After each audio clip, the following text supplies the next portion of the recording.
Hello, and welcome to the first installment of this historical geology lecture series.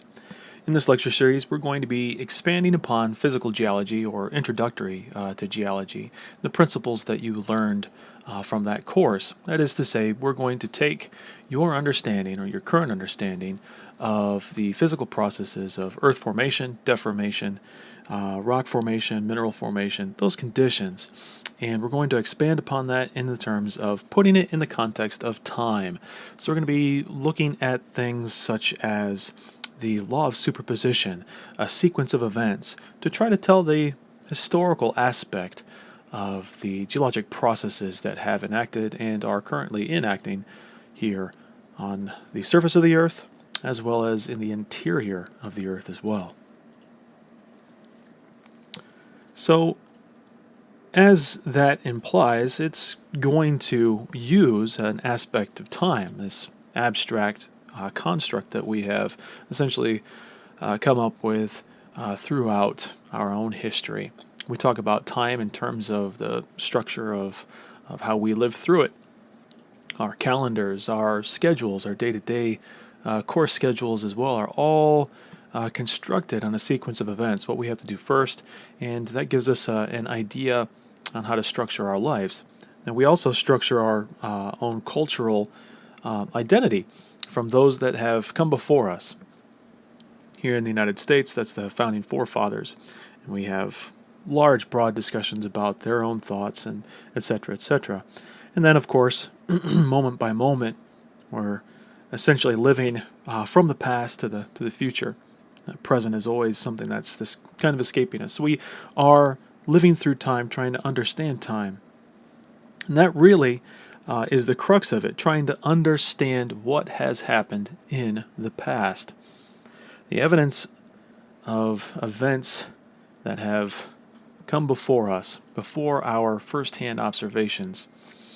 And we look at other studies or other areas of studies, such as historians or even archaeologists, and we look to see to try to find a common point to something that might be a little more intuitive to you. Historians always look at the correspondences between people or objects, not really artifacts, but essentially objects in the home or objects in society that might be able to tell them how that society or how those people interacted with one another. Those correspondences, the letters, are perfect example. They illustrate people's thoughts, how they communicated with each other, and can even illustrate or elucidate how the language of that region changed through time as well. Now, archaeologists will be looking at cultural artifacts, whether that be in the stonework buildings or architecture, or whether that be in the tools that the certain culture is using. They're literally looking at fragments of the past to try to decipher the meaning or any meaning from the imagery that is inscribed upon those artifacts, or even just the shape of the tools and other observations that they can make to be able to elucidate what's going on and how those people lived way back when. Well, the Earth is no different, really. We aren't looking at tools or architecture, but we are looking at a structured world. The Earth writes its autobiography. The ink that it uses is anything from the textures, like sedimentary structures, to the minerals that are in rocks, to the structures themselves that are imparted, the deformation of rocks. It only takes a little bit of knowledge and some practice to be able to speak that language, to understand that language. So we're going to be looking at these features, what observations we can make of rocks, of the deformation of rocks, the creation of rocks, the origin of minerals, and you name it, even down to fossils, and to try to tell what is going on both on the surface of the Earth as well as perhaps even in the interior of the Earth through time. And as always, especially in today's climate, we talk about why we do the things we do, especially in terms of scientists. Why are we researching these things? And in terms of federal scientists, why are we giving you money?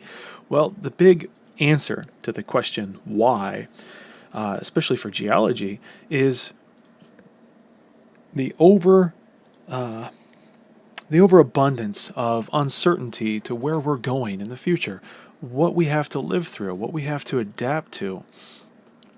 This map that you see in front of you is a nationwide shake or hazard map for earthquakes. Again, when we look at something like this, there's a large part of the United States, the continental United States, as well as Alaska and even Hawaii, that are dominated by tectonic processes that can severely interfere with our civilization. In fact, there's an old saying that we live on this planet by geologic consent alone. So, how do we make these maps? How do we adapt, or how do we live in an ever dynamic and changing planet?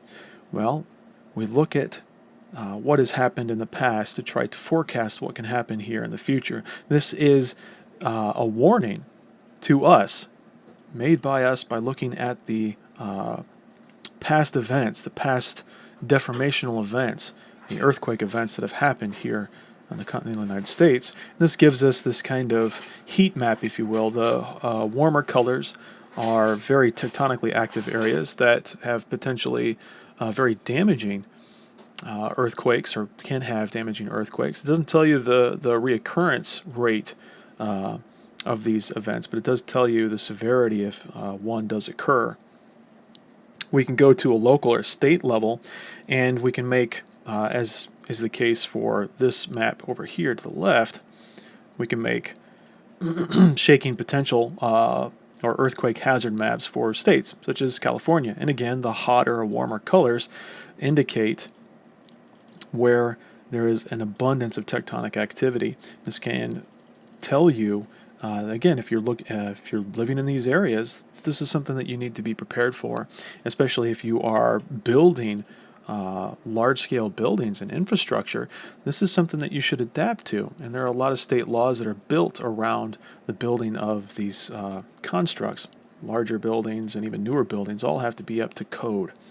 Now, if we go up to Tacoma, Washington, where they're right next to Mount Rainier, this is an active volcano. This is a very volcanically active area here in the Cascades in the Pacific Northwest of North America. And these colors indicate not shake hazard maps, but rather what types of volcanic deposits have been in place or deposited through time around Mount Rainier. And so when we look at these river valleys, these nice little gorges that have been cut down by these rivers off the flanks of Mount Rainier, we notice that there is an abundance of lahars, large lahars with a reoccurrence rate of 500 to even 1,100 years. So we're talking about a large amount of material that's been shed off of this mountain, and can be a very, very large hazard for any of the cities or townships that are down the flank of this mountain in these gorges. And there are a number of towns, including the city of Tacoma, Washington, that is right there. And so again, we're looking at evidence of the past, just in the rocks, in the strata, and forecasting, well, what happens if Mount Rainier goes off now? Well, these areas here, this area here, these areas here, all these areas are prone to large-scale volcanic mud flows, these lahars that can both entrap people in structures or outside of structures. The only way to see that hazard is by looking at evidence of the geologic past, by looking in these gorges and these river valleys at the deposits that have been emplaced by past events stemming from the eruptions from Mount Rainier. We have other geologic hazards such as liquefaction and tsunamis that occur. So coastal areas that are in around tectonically active plate boundaries, or that have historical sediment deposits such as silt and mud, where cities are built in and around these areas. And it also behooves us to, again, take a look at evidence of the geologic past to look at, in terms of San Francisco, the liquefaction susceptibility, what that means is we're looking at the susceptibility of any of the structures that are sitting on top of the silt and finer sediment. During an earthquake, what will happen is these buildings, or at least the sediment, I should say, that these buildings are built on will act like a liquid, and that building or the constructs will start to sink in and topple over. And so this is also another one of these geologic hazards that we have to look at, adapt to, and build up to code to essentially adapt to this dynamic area that we're living in. And areas such as Southern California, Santa Barbara, and even all the way up to the Pacific Northwest, they live along the coast of the Pacific Ocean. And the Pacific Ocean is also known as the Ring of Fire. This is a tectonically active area, especially in the western side of North America. When these earthquakes strike, or even when earthquakes strike in a marine setting such as Sumatra and the western side of the Pacific, this can generate large tsunamis, essentially large bodies of moving water that then are shoved inland and essentially flood and displace thousands, if not millions, of people through time. And so this also has to be taken a look at. Your tsunami or inundation map and what your emergency plan should be. What should you do? Where should you go? All of these answers are derived from understanding geologic events that occurred in the past. And we look at the rocks, we look at the deformation, we look at what has been deposited through time to tell all of these different, or at least to better answer all of these different questions.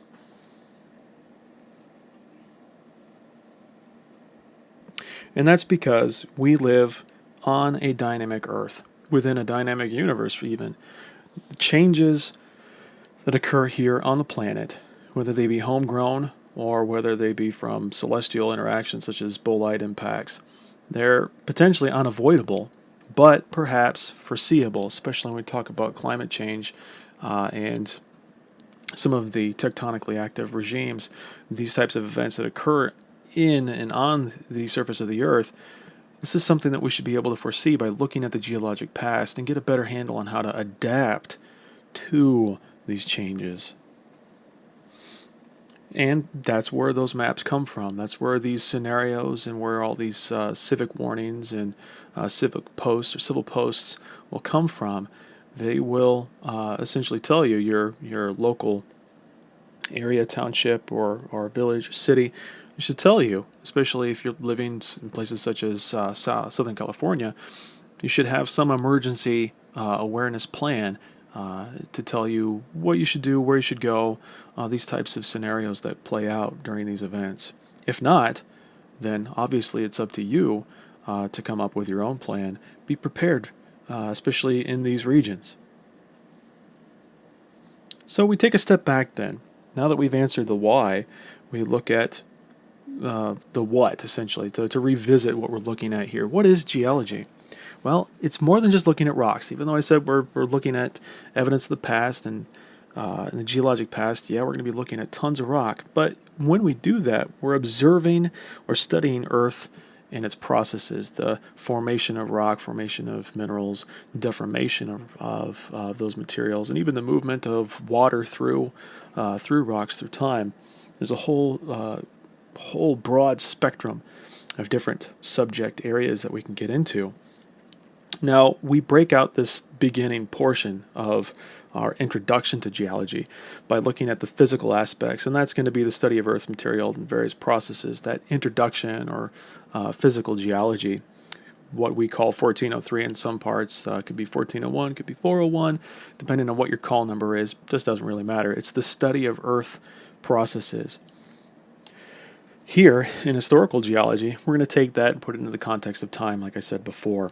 We're looking at a historical context, Earth's origin and the evolution of the Earth through time.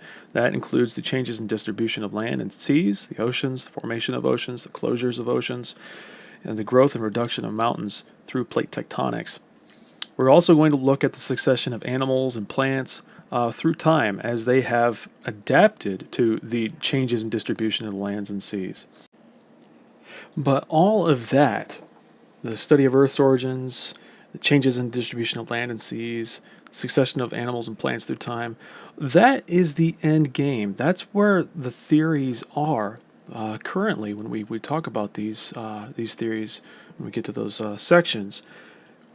I'm more interested in the development of those ideas and repeating those ideas. So we're going to be using the observations that we can make in the rocks and fossils, and we're going to be working our way backwards in time.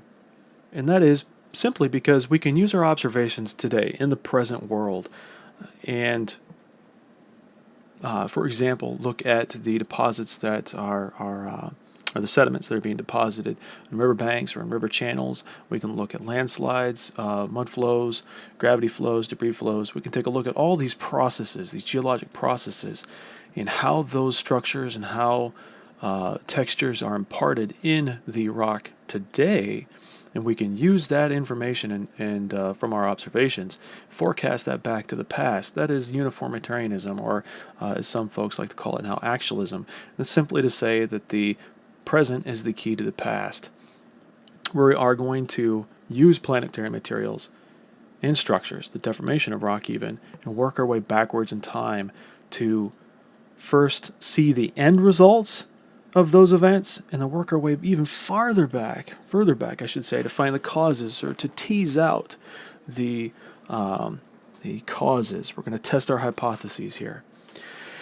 To do that more fully, we're going to have to depend on many other different sources of information, especially from our observations. We can use chemistry, chemical conditions under which certain minerals form, under which certain isotopes are present within the rock, or even fossils. We're going to be using physics as well, sedimentary deposition, the principles of how sediment has been being deposited in different mediums such as air or water. So that is to say, just real bluntly, I should say, is that geology is an eclectic science. We're going to draw off of many different sources here. And that goes to the heart of it here. Even in today's climate where we are surrounded with a variety of sources of information, we really don't know, or really, at least presently it seems, are not really well equipped in testing the source of that information. And so we get these ideas where we're using science, the word, interchangeably with other types of meanings and other types of words. So what really is science? We have, even on the Discovery Channel, or at least in my day, the Discovery Channel had pseudoscience people, people that were trying to study or trying to, I say quote unquote, study ghosts, presence of ghosts or spirits. They were trying to tie presence, spirit of ghosts to the presence of EMF, or electromagnetic fields. They were doing these things in houses next to outlets and everything else that had a bunch of assumptions that were untested. They had hypotheses that were unfalsifiable. And so we look at these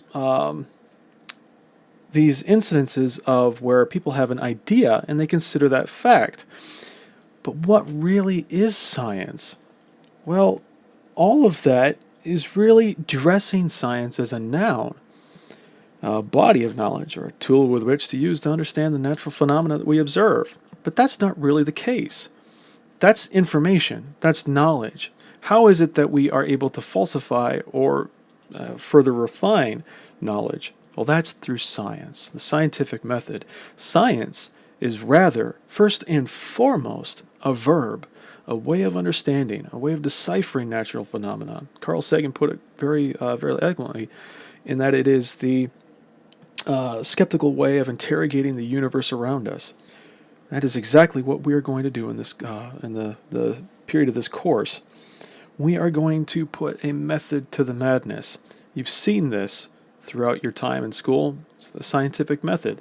But this is really the crux and the guide map of what we do. You have your questions, you have your, perhaps even your initial observations of natural phenomena, and we ask ourselves questions. What do we want to know? Is this, or in this case, we're trying to falsify or repeat other hypotheses. So is this belief correct? Is this hypothesis correct? We go out, we collect data, we do a whole bunch of experiments, we gather our observations, and then we formulate a hypothesis. And a hypothesis, even though that bubble says it's an explanation of data, it is so much more. A hypothesis has to have two things. It has to be falsifiable. That means it has to be able to be proven false. You have to be able to provide evidence that may suggest that what your idea is incorrect. And second, it has to have a measure of predictable or predictive outcome. That is to say, it should always predict what you should find in future experiments or future observations. It should have that measure of forecast. Then and only then is it a hypothesis, and then and only then can you test that hypothesis to whether it is true, or I should say whether you can suggest that that idea is a more feasible and plausible explanation of your observations. And with further testing and with further findings, if it predicts further observations that you then make, then and only then does it become a theory, which is consistent to confirmation from further testing. It means it's been suggested over and over again. It's falsifiable, but has never been proven false. The parts that have been proven false have been modified or updated as needed. And this is this incremental, stepwise motion that we as a species make in our understanding of the world and the universe around us by skeptically interrogating, step by step, everything that we see, everything that we observe. We can even go back to our old hypotheses or even to our theories, test them. What are the predictive qualities? Do I see that in this observation or this experiment that I've just concocted? Because let's face it, we live in a world where technological advances give us more avenues into insight into the natural world. And so old theories should still have that predictive quality to predict what we should observe with better technology. And that's what we're going to look at here. An instance of the scientific method in action for geology, especially in historical geology. So we're going to be taking a look at the region of the Mediterranean Sea, particularly the Straits of Gibraltar and just inland of the Mediterranean Sea. There were a handful of observations that geologists were able to make, especially when they were able to observe the sea floor. The Mediterranean is a fairly deep bowl. What we were able to see and observe in and around the margins of the Mediterranean Sea were as follows.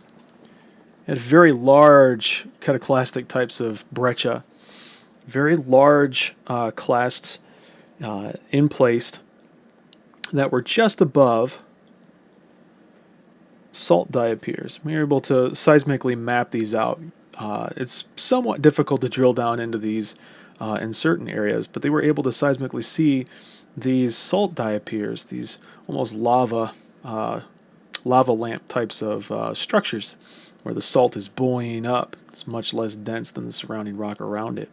They were able to see that just below this cataclastic breccia. And these breccias were the size, this clast right here would be the size of a house or a fairly large vehicle. What they were noticing also as they were looking through the cores that they were pulling up, they were literally drilling down into the sediment, was a change in guard from these forams or from these microorganisms to these microorganisms, and there was a distinct break in between. These are somewhat related, somewhat endemic on either side, but these bottom portions here had a connection with the then Atlantic Ocean, and some of these in between were endemic. And then we had a return of a more cosmopolitan or a connection to forams that were also found elsewhere around the Atlantic Ocean. On the margins of the Mediterranean Sea, workers were able to observe, both in seismic and through multiple drillings, not from the sea vessel, but from other more petroleum explorations. They were able to actually outline and map these V-shaped gorges, these ravines on the margins of the Mediterranean Sea, where rivers were emptying down into them, such as the Nile. And these are all observations. We can make assumptions in terms of what they mean, but they all speak to some measure of the sequence of events. We had, again, salt diapirs underneath the cataclastic rocks. We had endemic fauna in between cosmopolitan fauna and a clear break in between where there were no microfauna. And then we had these V-shaped gorges on the margins. What does that all mean? When we tally this all together, we form a sequence of events by using our observations, collect our data, and again get a sequence of events through the cores, as well as other observations, seismic observations, and we come up with a hypothesis. And this is the hypothesis that was put forward at that point in time, that the sequence of events that we saw in the Mediterranean suggested that that early portion where we had cosmopolitan microorganisms, the Mediterranean was connected to the Atlantic via straits that are much like today, like the Straits of Gibraltar, and that some amount of either tectonic motion or other cause closed off those straits and essentially turned off the source of the Mediterranean Sea. And this is where we start getting an abundance of salt. That salt that's formed the salt diapirs. We can also look at other types of observations that they had, and that was the concentration of salts throughout the Mediterranean that told them that the Mediterranean evaporated over a large period of time. We have an abundance of gypsum, halite, and even sim anhydrite in those cores and that are present in the strata that's underneath the Mediterranean Sea.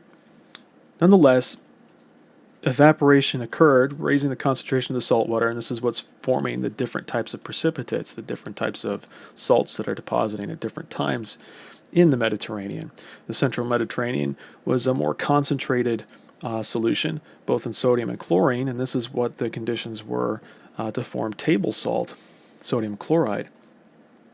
The sequence of events that they were looking at suggests that the Mediterranean evaporated multiple times, creating about a 3,000 meter bowl or basin where the streams from either the Mediterranean, the south portion of the Mediterranean on North Africa, or from Europe, had such a steep gradient that they began to cut down into the pre-existing strata and formed those ravines, those huge gorges. Again, they're trying to get down to sea level, and at this point, sea level is 3,000 meters below what it once was. Now, obviously, this doesn't happen overnight, and the cut or the erosion of those rivers doesn't happen overnight either.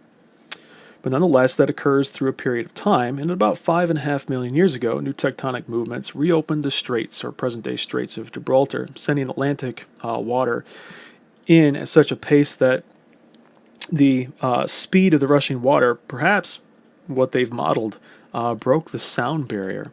The force of all that water essentially tears up the salt flats, tears up the strata around, and creates the big cataclastic breccias and conglomerates that we saw observed above the salt. And that the basin refilled, and these microorganisms were no longer endemic, but returned to a cosmopolitan Atlantic affinity. And this is all what they've used to explain the observations that they have at present day. Now, this has a measure of predictability. It also has a measure of falsifiability. There are many avenues that we can look at, or many different types of places that we can look at to perhaps falsify their claim. Perhaps the evaporation pattern and solutions aren't what they claim to be, and perhaps the Mediterranean didn't evaporate multiple times, or didn't evaporate, perhaps maybe not at all. Maybe it just evaporated a little bit and formed salt. These are all things that we can take a look at. It's falsifiable.